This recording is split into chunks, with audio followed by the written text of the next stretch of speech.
गीता, लौटेंगे आपके पास। इस समय हम अपने दर्शकों को बता देते हैं कि हेल्पलाइन नंबर्स कुछ जारी की गई हैं और ये जो हेल्पलाइन नंबर्स हैं वो हैं 0565463903 और इसके साथ ही 0543090572। विमान में 189 यात्री, 6 क्रू मेंबर सवार थे। हेल्पलाइन नंबर्स, अगर आप इस बाबत कोई भी जानकारी हासिल करना चाहते हैं, किसी यात्री के बारे में कोई जानकारी हासिल करना चाहते हैं नाम से, तो ये 2 हेल्पलाइन नंबर्स जारी किए गए हैं सरकार की तरफ से, 0565463903 और 0543090572।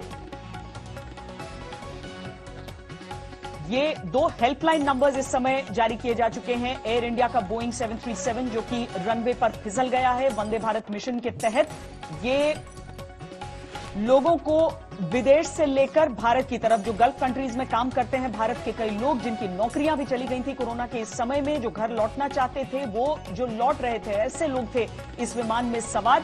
189 यात्री और 6 क्रू मेंबर्स, जिनमें से एक पायलट की बताई जा रही है कि मृत्यु हो गई है।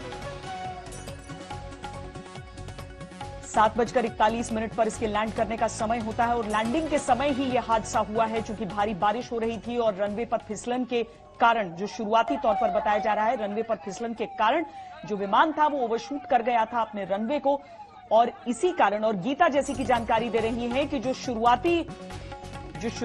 उसका सबसे आगे का हिस्सा था वो, उसमें शुरू में आग लगी लेकिन उसे जल्दी से काबू में पाया गया था। और जैसा कि गीता मोहन भी बता रही थी अभी, गृह मंत्री ने भी इस पर ट्वीट करके अपनी तरफ से एक्शन लेने की बात कही है कि एनडीआरएफ की टीम को रवाना किया जा रहा है।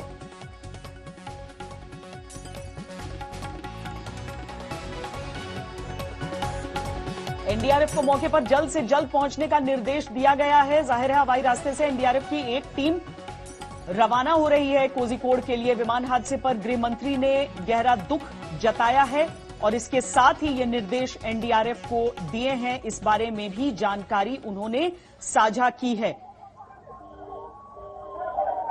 कोझिकोड विमान हादसा जो हुआ है उसमें अभी जो जानकारी है उसके मुताबिक एक कैजुअल्टी की बात तो हो रही है, लेकिन लोग कितने घायल हैं और क्या सभी यात्रियों को अभी तक निकाला जा पाया है या नहीं, इसे लेकर स्पष्टता बहुत अधिक नहीं है। लेकिन ये सामने का वो हिस्सा जिसमें शुरुआती तौर पर आग लगी थी, लेकिन बहुत जल्दी वहां पर एक्शन में आए जो कर्मी वहां पर मौजूद थे और इसीलिए उस हिस्से की आग को भी बुझाया गया और पीछे के जो हिस्से थे जिसमें आशंकित था कि कहीं हादसे के कारण वहां पर आग न लगे, उन हिस्सों पर भी आप पानी की बौछार को लगातार देख रहे हैं। लोगों को वहां से निकालने की प्रक्रिया जारी है।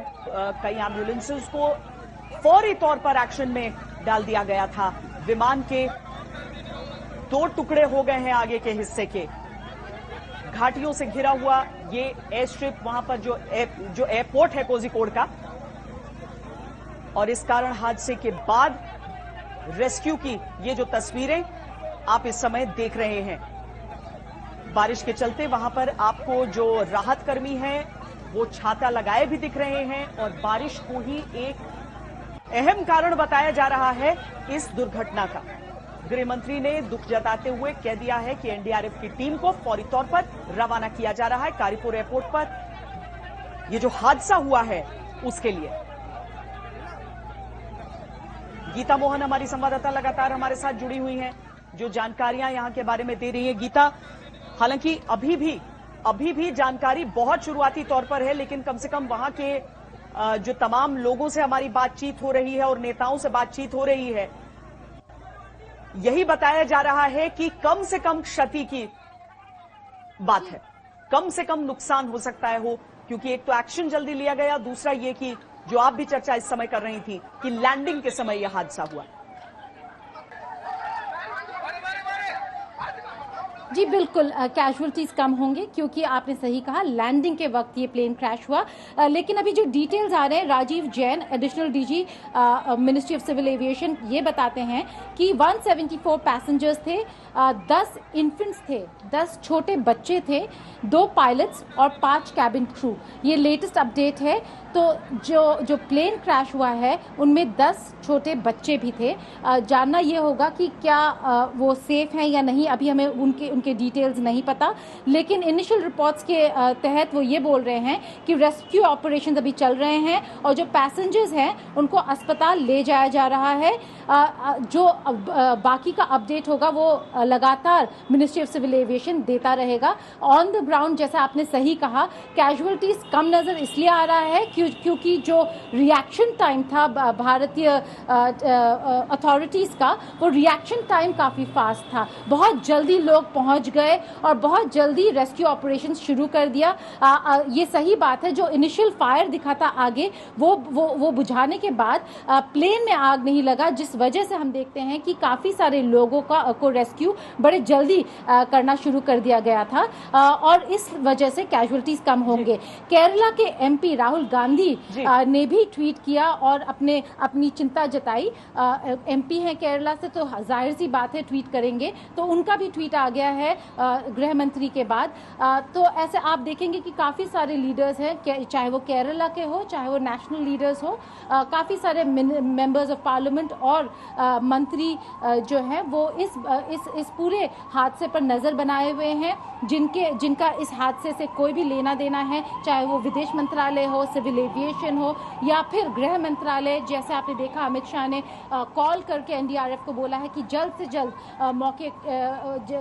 मौके पर पहुंचे और रेस्क्यू ऑपरेशन। इस समय सीआईएसएफ की ओर से राजेश रंजन जी हमारे साथ इस समय सीआईएसएफ डीजी जुड़ रहे हैं, उनसे हम बातचीत कर लेते हैं। राजेश जी, क्या कुछ वहां पर समझ में आ रहा है, क्या कुछ बताया जा रहा है? क्या जो रेस्क्यू ऑपरेशंस, जो लोगों को निकालने का काम है, उस सब में हम देख रहे हैं तस्वीरों में कि सारे लोग आगे बढ़ चढ़कर मदद कर रहे हैं, लेकिन क्या कुछ ऑफिशियली अभी तक पता चल पाया है इस पूरे हादसे के बारे में?